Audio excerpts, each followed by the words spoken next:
Hello, আসসালামু আলাইকুম।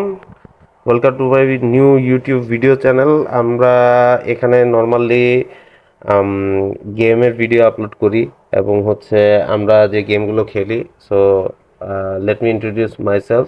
মাই name is Hunter Hussain and I am a gamer, not professional gamer, I am actually professional software engineer. But আমি game খেলতে অনেক পছন্দ করি। সো এই চ্যানেলটা অ্যাকচুয়ালি করা হয়েছে তোমাদেরকে জাস্ট আমার গেমিং ভিডিওগুলো শেয়ার করার জন্য। আমি যে নতুন নতুন গেমিং এক্সপিরিয়েন্স হয় আমার, সেই এক্সপিরিয়েন্সগুলো শেয়ার করার জন্য। সো বেসিক্যালি আমরা রেড অ্যালার্ট 3 একটা গেম আছে, যেটা আমরা 2008-2009-এ খেলছি। এটা কমান্ড অ্যান্ড কনকিউর গেমসের খুব পুরাতন একটা ফ্র্যাঞ্চাইজিসের তৈরি একটা গেম। এবং রেড অ্যালার্ট এর আগে কমান্ড অ্যান্ড কনকিউর জেনারেলস, তারপরে command and conquer red alert, command and conquer red alert 2, এবং তারপর command and conquer red alert 3 গেমটা আসে। তো রেড অ্যালার্ট 3 গেমটার যেটা সবচেয়ে মজার ব্যাপার, সেটা হচ্ছে এটার যে গেম প্লেটা অস্থির, খুবই মানে একদম মনে হবে যে তুমি লাইভ একটা ওয়ারে আসো, লাইভ একটা ওয়ার তুমি করতেছো। এবং এই ওয়ারে বেসিক্যালি তিনটা দল আছে। এই দল তিনটা একটা হচ্ছে সোভিয়েত ইউনিয়ন, ইউএসএসআর। আর একটা যেটা অ্যালাইস, যেটা আমেরিকান এবং ইউরোপিয়ানদের যে অ্যালাইস। আর 3 নম্বর যেটা, সেটা হচ্ছে the rising sun. Rising sun হচ্ছে অ্যাকচুয়ালি দ্বিতীয় বিশ্বযুদ্ধের প্রেক্ষাপটে যারা জাপানি সোলজার ছিল, তাদেরকে অ্যাকচুয়ালি রাইজিং সান হিসেবে জাপানকেই ধরা হয়েছে। তো এখানে তিনটা কম্পোনেন্ট নিয়ে আমরা খেলতে পারবো, তিনটা আম, দলকেই আমরা নিয়ে খেলতে পারবো, তিনটা মুডেই খেলা যাবে। তো বেসিক্যালি প্রথমে আমি সোভিয়েত ইউনিয়ন নিয়ে খেলবো। তো সোভিয়েত ইউনিয়ন নিয়ে খেলার জন্য আমার প্রথমে গেমটা অন করতে হবে। তো আমি প্রথমে এই গেমটায় ঢুকে গেলাম, গেমটা রেড অ্যালার্ট 3। এখানে যে কমান্ডারটা দেখা যাচ্ছে, এটা হচ্ছে সোভিয়েত ইউনিয়নের নাতাশা। সো প্রথমে আমি চলে যাব ক্যাম্পেইনে। যে নিউ ক্যাম্পেইনে যাওয়ার পরে আমাকে এই তিনোটা কম্পোনেন্ট দেখাচ্ছে, তিনোটা ওয়ার দল যে তিনটা, সেটা দেখাচ্ছে। তো এইটা জেনারেল জিজেনকো। তিনি অ্যাকচুয়ালি প্রিমিয়ার উনি। তো উনি এইটার ব্যাক একটা স্টোরি আছে, ওইটা আমি অন্য একটা ভিডিওতে তোমাদের সাথে শেয়ার করব। তো যাই হোক, সে প্রিমিয়ার ইউএসএসআর এর। এবং তারা নতুন একজন কমান্ডার খুঁজতেছে, যে কমান্ডার তাদেরকে তাদের এই দ্বিতীয় বিশ্বযুদ্ধের খারাপ অবস্থায় তাদেরকে সহযোগিতা করবে। তো অ্যাকচুয়ালি তাদের যে প্রবলেমটা সেটা যে দ্য রাইজিং সান, মানে জাপানিজ সোলজাররা অলমোস্ট লেনিনগ্রাডে ঢুকে গেছে। তো লেনিনগ্রাড আম, রাশিয়ার তৎকালীন ইউএসএসআর এর রাজধানী। তো এখন লেনিনগ্রাডে যদি আর্মিরা ঢুকে যায়, জাপানি আর্মিরা, তাহলে লেনিনগ্রাড ফল করবে। এবং লেনিনগ্রাড ফল করলে এটা ইউএসএসআর এর জন্য অনেক বড় একটা হুমকি প্লাস একটা চ্যালেঞ্জ। তো যেভাবে হোক লেনিনগ্রাডকে এখন ডিফেন্ড করতে হবে। তো লেনিনগ্রাড ডিফেন্ড করার জন্য সে নতুন রিক্রুট আর কমান্ডার খুঁজতেছে, এবং সেই নতুন কমান্ডারটাই আমি, মানে আমি গেমটা খেলবো এখন। তো যাই হোক, এখন আমাদের সামনে যে আসছে সে স্ক্রিনে, তার নাম জেনারেল কুরকভ। তো জেনারেল কুরকভ ইউএসএসআর এর আর্মি চিফ বা আর্মি জেনারেল। তো উনি আমাদের প্রিমিয়ারের সাথে একটু বিতর্ক করতেছে যে লেনিনগ্রাড তো অলরেডি জাপানি সোলজাররা অলমোস্ট ক্যাপচারই করে ফেলাইছে। সো ওই মানে শহরটাকে বাঁচানোর তো আমাদের আর কোনো দরকার নাই। কিন্তু প্রিমিয়ার জিজাঙ্কো বলতেছে যে না, যদি আমরা এটা বাঁচানোর চেষ্টা না করি, তাহলে আমাদের মোরাল ফল হবে। মানে আমাদের যারা সোলজার আছে বা যারা আমাদের অধিবাসী আছে, তাদের একটা মোরাল ফল এখানে হয়ে যাবে। তো যাই হোক, এখন কুরকফ চলে গেল। কুরকফ চলে যাওয়ার পরে এখন আসছে কমান্ডার দাসা। ও আমার ইনফর্মার। দ্যাট মিনস ও আমাকে অফিস থেকে সব নিউজ দিবে, যে কোথায় কি হচ্ছে, ব্যাটল ফিল্ডের কোথায় সৈন্যরা আছে, কি আছে না আছে, এটা আমাকে ইন্ট্রোডিউস করা দেওয়া হয়েছে। এখন আমাকে খেলা শুরু করতে হবে। সো অ্যাকচুয়ালি আমরা চলে যাব সোলো মুডে। এটা কোঅপেও খেলা যায়, মানে যদি ল্যান্ড থাকে, আপনার ল্যান্ড দিয়েও আপনি খেলতে পারবেন। তো তারপরে আমরা চলে যাব এখানে মুড, আমরা অটো সিলেক্ট থাকে মিডিয়াম, তো আমরা মিডিয়ামই খেলবো। তারপরে সোলো, এখন যাকে দেখতে পাচ্ছেন সে আমার কো অপ হবে, মানে কো অপ মানে কো পার্টনার যে আমার সাথে এই ব্যাটেলটায় থাকবে, তার নাম হচ্ছে ওলেগ, তার আমরা একটু পরেই দেখতে পারবো। তো যাই হোক, এখানে আপনার দেখতে পাচ্ছেন যে আমার তেমন একটা কোনো ট্রুপস নাই, কোনো বেসও আমি পাইনি, আমি জাস্ট একটা কমান্ডার পাইছি, ফিল্ড কমান্ডার। সে হচ্ছে নাতাশা। এখন আমরা নাতাশাকে নিয়ে খেলবো। নাতাশাকে আমরা দেখতে পাচ্ছেন অলরেডি সে একটা গুলি করে 4-5টা সোলজারকে একাই মেরে ফেলতেছে। তো সে হচ্ছে খুবই পাওয়ারফুল একটা কমান্ডার।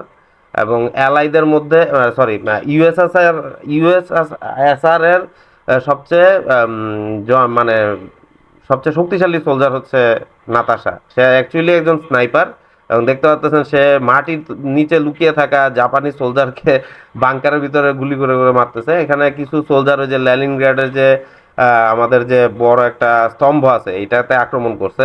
তো এইটাকে বাঁচানোর জন্য এখন নাতাশা তাদেরকে গুলি করে মারতেছে। আচ্ছা, যাই হোক, তারা সারাউন্ডিং সোলজার গুলোকে মারা হয়ে গেছে। এখন এখন ওলেগ আসবে। এখন ওলেগ চলে আসছে।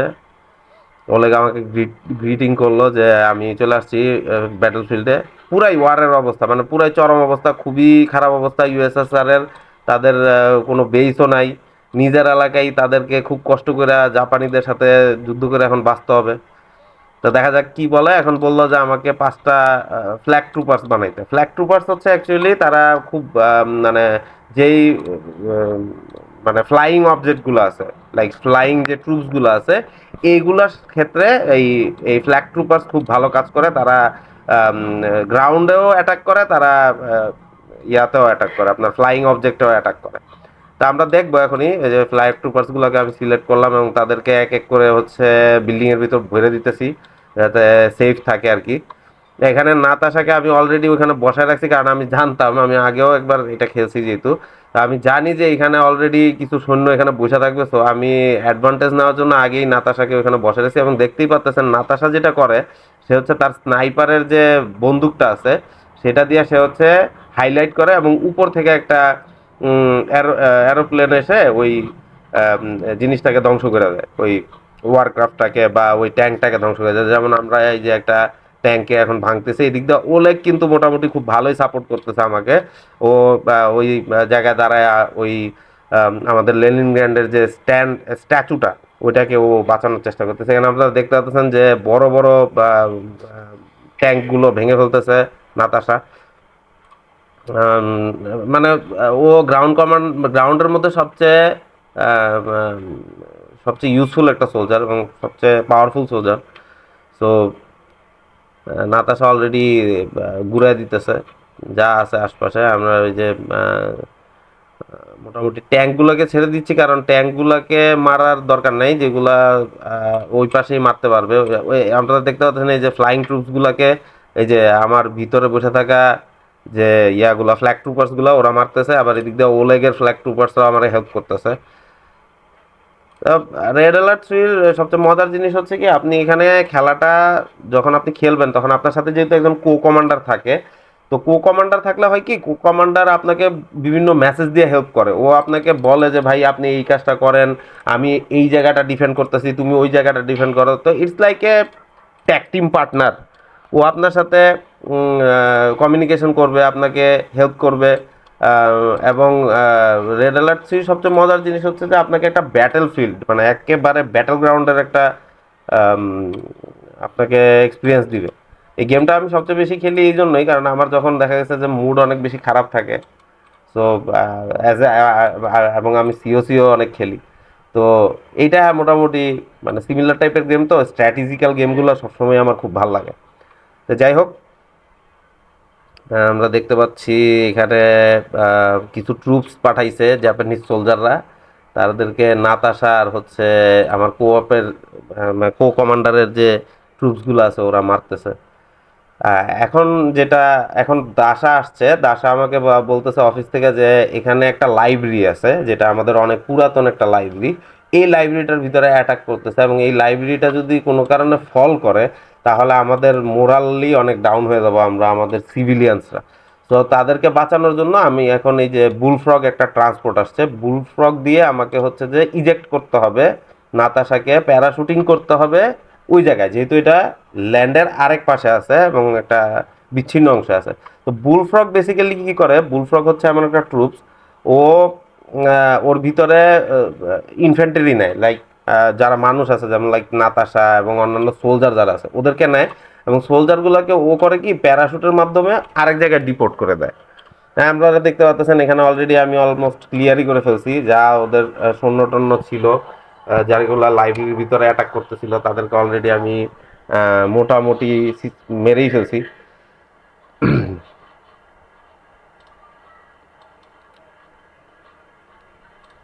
এখানে দুই তিনটা বাকি আছে, এগুলোরও মারতেছি, দেখতে পাচ্ছেন। খুব ইজি টু প্লে, আপনি ক্যাম্পেইনগুলো যদি খেলেন আপনি দেখবেন যে গেম প্লেটাও খুব নাইস, ইজিও, খেলতেও ইজি। তবে একটাই প্রবলেম আছে, এটাও সিওসির মতো অনেক বেশি টাইম কনজিউমিং একটা গেম। আপনি যদি এটা খেলতে বসেন আর আপনি যদি নতুন নতুন খেলেন, দেখা যাবে যে আমি তো ধরেন 10 মিনিট 15 মিনিটে গেমটা শেষ করতে পারবো, কারণ আমার তো এক্সপিরিয়েন্স আছে কোথেকে কোন ট্রুপটা আসতেছে। বাট আপনার প্রথম প্রথম খেলতে গেলে দেখা যাবে যে 15-20 মিনিট সময় এইটা বুঝতেই লাগবে যে আপনার কোন ট্রুপসটা কোন কাজে দেয়। যখন আপনি এটা বুঝতে পারবেন যে কোন ট্রুপসটা কি করে বা কোন ওয়ার মেশিনটা দিয়ে আপনি কোন কাজটা করতে পারবেন, তখন মোটামুটি আপনি ক্লিয়ার হয়ে যাবেন, ঠিক আছে। আর এই এই জায়গায় আপনার একটা জিনিস আপনাদেরকে আবার বলে রাখি, সেটা হচ্ছে যে এই যে বুলফ্রগ আপনারা দেখতে পাচ্ছেন, এই বুলফ্রগটা হচ্ছে শুধুমাত্র এই সোলজারগুলোকে নিতে পারে, সোলজার ইঞ্জিনিয়ার মানে যেগুলো ইনফ্যান্ট্রি লাইক সোলজার্স। কিন্তু ও কিন্তু কোনো ট্যাঙ্কে নিয়ে যেতে পারে না। ট্যাঙ্কে নেওয়ার জন্য আমার আরেকটা জিনিস মানে আরেকটা ট্রুপস আছে যে হচ্ছে ট্যাঙ্ককে নিয়ে যেতে পারে, ওইটা আমরা পরের ভিডিওতে ইনশাল্লাহ দেখাবো আপনাদেরকে। ইন দ্য মিন টাইম যেটা দেখতে পাচ্ছি যে এনিমি কমান্ডার চলে আসছে। এনিমি কমান্ডারের নাম হচ্ছে কেনজাই। সে হচ্ছে জাপানিজ এবং সে তার ব্যাটেলশিপ নিয়ে আসছে, 8টা ব্যাটেলশিপ নিয়ে আসছে এবং ওয়ার কতগুলো ট্যাঙ্ক নিয়ে আসছে, ওয়ার ট্যাঙ্ক নিয়ে আসছে, যেগুলো অলরেডি আপনারা দেখতে পাচ্ছেন। একটা আমি ডিস্ট্রয় করলাম এইমাত্র। তা আমার এখন টার্গেট, যেটা আমার অবজেক্টিভ এখন এই ম্যাচটা জিততে হলে আমাকে যেটা করতে হবে সেটা হচ্ছে যে ক্যানজাইয়ের এই যে 8টা ব্যাটলশিপ আছে, এই ব্যাটলশিপ 8টাকে এখন আমার ডুবাই দিতে হবে। দ্যাট মিনস আমার এগুলো ভাঙতে হবে। এবং এগুলো ভাঙার জন্য নাতাশা হচ্ছে the perfect infantry. So almost দেখতে পাচ্ছেন আমার কতগুলো সোলজার এখানে মারাও গেছে ট্যাঙ্কের গোলার কারণে। 5টা সোলজারের মধ্যে 2টো সোলজার মারা গেছে। এবং আমার কো লিডার, সরি, কমান্ডার খুব ভালোই হেল্প করতেছে আমাকে। আমি অনেক বেশি সিওসি খেলি, যেন কো লিডার ওয়ার্ডটা চলে আসে, ডোন্ট মাইন্ড। তো যাই হোক, এখন আপনারা দেখতে পাচ্ছেন যে নাতাশা অলমোস্ট 4টা ব্যাটলশিপকে ধরাশায়ী করে ফেলছে। এখানে ব্যাটলশিপগুলো অ্যাকচুয়ালি নাতাশাকে মানে নাতাশাকে অ্যাটাক করতেছে না কেন, এটা কারণ হচ্ছে ব্যাটলশিপগুলোকে অর্ডারই দেওয়া হয়েছে যাতে ওরা শুধুমাত্র এই ইয়াটাকে, মানে আম, আমাদের যে মূল বেসটা আছে, দ্যাট মিনস যেটা আমাদের স্ট্যাচুটা, ওইটাকেই যেন তারা অ্যাটাক করে, এবং তারা ওইটারই অ্যাটাক করতেছে। এবং অলমোস্ট আপনারা দেখতে পাচ্ছেন এটা আর্মর আছে 91, তার মানে 100 ছিল, 100 থেকে 9 পয়েন্টের কমে গেছে। এটা যখন 0 হয়ে যাবে তখন আমি, আর এর মধ্যে যদি নাতাশা এই 8টা ব্যাটলশিপ ভাঙতে না পারে তাহলে আমি হেরে যাব। ইন দ্য মিন টাইম আমাকে যেটা দেওয়া হয়েছে এটা হচ্ছে মানে একটা সিক্রেট আর্মার। এটা হচ্ছে, এটা দিয়ে হচ্ছে যে আপনার যত স্টিল টাইপের যত জিনিস আছে লাইক ট্যাঙ্ক টুং, এগুলোকে আসমানে উড়ে দেওয়া যায়। যাই হোক, এর মধ্যে দেখতে পাচ্ছেন যে ওলেগ মোটামুটি খুব ভালো সাপোর্ট দিচ্ছে, ওর ট্রুপস দিয়া ওই পাশ দিয়ে ব্যাকআপ দিচ্ছে। এবং ও আমাকে বলছে যে তুমি ইয়াগুলো বা নাতাশাকে দিয়ে হচ্ছে ব্যাটেলশিপ গুলোকে ভাঙো, আমি এদিক দিয়ে এটার ট্যাঙ্ক গুলারে আমি সামলাচ্ছি। তো মোটামুটি আমরা গেমের প্রায় শেষ দিকে চলে আসছি। আপনারা দেখতেই পাচ্ছেন যে আমার অলমোস্ট 6টা ব্যাটেলশিপ আমি অলরেডি ভেঙে ফেলছি নাতাশারে দিয়ে। এটা যেহেতু ফার্স্ট স্টেজ, এই জন্য এটা খুব ইজি স্টেজ, বা সেকেন্ড স্টেজটার থেকে কিন্তু আপনি মোটামুটি একটু কঠিন দেখতে পারবেন। সো আর 2টা ব্যাটেলশিপ আছে, 2টা ব্যাটেলশিপ আমি ভেঙে দিতে পারলেই কেনজাই ওর কাছে হেরে যাবে। অ্যাকচুয়ালি ওর নাম হচ্ছে কেনজো, কেনজো। চাইনিজ জাপানিজদের নামগুলো খুব জোস, হার্ড অনেক। যাই হোক, অলমোস্ট আমার কাজ শেষ হয়ে গেছে। আমি এবং কেনজো আমার কাছে আসতে এসে বলতেছে যে হ্যাঁ, মানে আমাকে ভিডিওতে মেসেজ দিচ্ছে যে তুমি আমাকে এবার হারাই দিছো, বাট নেক্সট টাইম আমি তোমার দেখে নিব, তোমার সাথে আমার অনেকবার দেখা হবে। যাই হোক, অবজেক্টিভ কমপ্লিট, আমার খেলা এখন শেষ হয়ে গেছে। কমান্ডার দাসা আসছে, সে আমাকে কনগ্রেচুলেশন জানাচ্ছে যে অলমোস্ট হেরে যাওয়া আহ, শহরটাকে আমি আবার পুনর্দখল করতে আসছি। যাই হোক গাইস, এই ছিল আজকের video. Victorious Hunter Hossain without any trouble প্রথম ম্যাচটা জিতে গেছে। Thank you very much. Hope you like the video and channel নতুন হয়ে থাকলে অবশ্যই সাবস্ক্রাইব করবে এবং বেল আইকনে ক্লিক করে দিও। আর তোমাদের প্রতিদিনই চেষ্টা করব নতুন নতুন ভিডিও দেওয়ার, যেহেতু নতুন ইউটিউব চ্যানেল, তো সাপোর্ট করো গাইস। এবং সবচেয়ে বড় কথা হচ্ছে যে তোমাদের সাপোর্টেই হয়তো বা আমি আরও বেশি লাইভ কন্টিনিউ করতে পারবো। Thank you very much, have a nice day, see ya, bye by.